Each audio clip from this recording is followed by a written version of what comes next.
Hi, this is Patti Phillips, the Queen of Damn Near Everything, and this is the third in our series of how to create a royal life.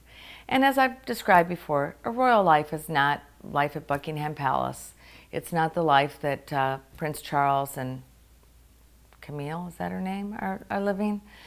A very different life. It's a life that's just a great life for you, your perfect life. And as perfect as life gets, nobody has a perfect life, I realize, but we can sure have one that's the best ours can be. And that's what this is about. So we discussed, getting rid of the things in your life, trying to incrementally weed out one by one things that don't work for you, and making a bucket list of things that you'd love to do, places you'd love to see, experiences you'd love to have, and working on those one at a time. And when you cross that list off, add on to it. And remember, as I said, my royal life might not be your royal life. One person might want to do a lot of travel, and another person just would like to have a quiet time at home or a quiet day on the beach. I live just a couple miles from the beach, and I know people that they would do anything they could to work a beach walk into their day every single day. I live 4 miles away at the most, and sometimes I go a year and not be at the beach. It's just whatever is important to you, and your important thing might not be mine. So you need to remember that. And we talked a little bit about the fact that you need to realize that you deserve the royal life. Because if you don't think you deserve it, you'll never get it. And that's what's really important. So figure out what's important to you. And how do people do that? Make these lists we talked about, but also for some people, journaling is just a perfect thing to do. You write things in a journal, and it just, it could be as simple as, I have a sister that keeps just a little log of where she went every day and who she was with and maybe what she ate for dinner. And the way I am, if I started a journal, it'd be 4 hours a day of me talking because I would never end, so I wouldn't get anything done. But journaling for some people helps you to really clarify what's important to you, what's going on in your life, and where you want to go. So if that's you, get a journal, start a journal. Again, the bucket list. Your bucket list could be 5 people long or 5 items long. It could be 500 items long. Whatever works for you, that's your bucket list. There's no set 100 items have to be on it. Another thing is create. When you're creative and you let whatever makes you creative flow, whether it is painting, doing photography, you name it. There's a number of different things people do that is for them creative. I'm a doodler. If I sit in a meeting, I've got a doodle, or I'll fall asleep. Whatever works to take that creativity and bring it out is also what's going to help you lead a royal life, because creativity will help you to focus on the things that are important. So find something that's creative for you. For some people, it's hopping on a motorcycle and taking a drive. That helps them to just clear their mind and move forward. One of the most important things I see that's important, I think, is an attitude of gratitude. We have to be grateful for what we have in life, because if we're not grateful, it doesn't matter what you have. You're not going to lead that royal life. Recently, we just traveled to West Africa, and I realized that, I might not win the $500 million lottery, but just the fact that we live in America, we've won the lottery. When I went by village after village after village of 10 by 12 little shanties that more people live in than live in my 3,000 square foot house. They had maybe 20 people sometimes crammed in these little shanties, and no water, no bathrooms, most of them no electricity. But I will tell you, they all had cell phones. Don't even ask me how that works.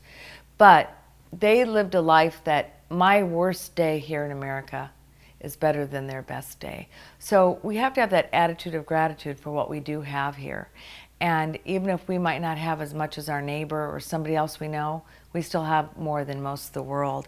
So we need to really focus on that attitude of gratitude. And then we need to figure out how we can take our life and expand and grow. Because as I said, you do it incrementally. You're not going to wake up tomorrow and life's going to be different. Unless you do win that lottery, then it might be different. But even then, if you haven't decided that you deserve that life, that royal life, you won't get it. So we need to expand and grow a little bit at a time. Look around us. What can we do, not to change just our lives, but lives of people around us? How can we impact somebody else positively and help them? And then the most important thing I talk about a lot is to make time for you and have fun. And an important thing to me is having a tribe of women. And those are, a lot of my tribe are women I meet at networking groups, or I went the other night to a movie with some ladies, and we went to a happy hour first. And I knew 5 of the women there, and another 15 or so showed up. So rather than just sit and talk to my 5 I knew, I went and took time to try to meet each one of the other ladies, because I found some great women there that I would love to expand and get to know. And every time I bring in more people at something like that, my horizons, you know, expand and grow, because they're people I wouldn't have known otherwise. So find that tribe, and when you do, have them bring in other people they know, and have those bring in, and just meet more and more people, because we need our time with women. Talking about that, I promised to discuss some of the events. If you're on my website at www.thequeenofdamneareverything.com, you'll find that I put on some events. Some are going to be more for local women here in Southern California, but there's going to be some that would work possibly for you. And if you'd like to have some events and you're in a different area, let me know. We can make that happen. We can bring the fun to you. I have a cruise coming up in April of 2019, and it's going to be a 4-day cruise from San Diego up to Vancouver. And we're going to have a lot of women. It's going to be on Holland America. So not only will we have all the activities that are there, the food, of course, is included. You can get a drink package, because you'll probably want that. And not only will we have all that, but we're going to put on a few small seminars that are going to be really fun just for our group of women. And it'll be this is your time to have fun. If you want to come to one of our seminars, one of our little added bonus times, great. If you don't, you just have all the fun there is that the ship offers. But because it's a repositioning cruise, it's dirt cheap.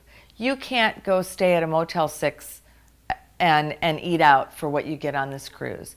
So take a look and see if you'd like to join us.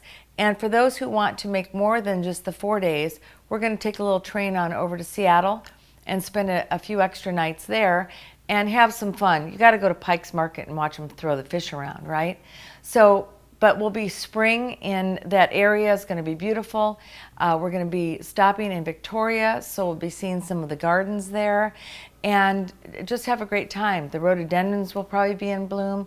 So come and decide that you can have a royal life. And if you come on the cruise, you just might end up with a tiara of your own if you don't have one.